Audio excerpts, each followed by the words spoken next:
ভাই এই ঘেরে কি আপনারা কি করেন? ঘেরে মাছ চাষ করি। তা এখন কি মাছ আছে ঘেরে? না, এখন মাছ শাক ধরা হয়ে গেছে। এখন নতুন করে পানি উঠুই চুন মেরে তারপরে হচ্ছে নতুন বাগদা দেওয়া হয়। খালি বাগদা চিংড়ি চাষ করেন না গলদা চাষ করেন? বাগদা, গলদা, খরকুলো, পাইসি, হরিণা সকল প্রকারের।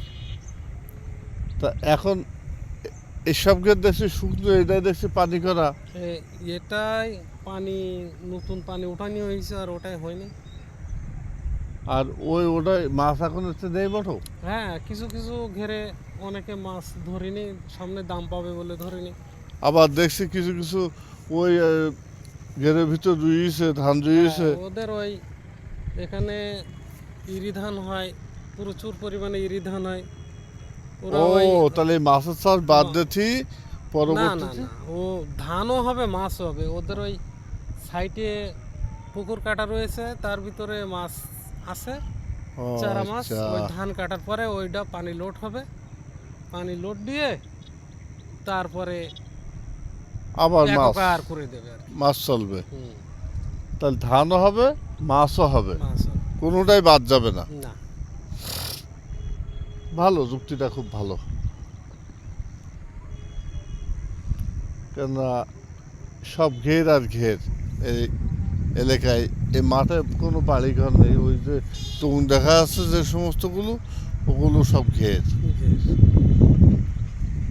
ঘেরের টুং।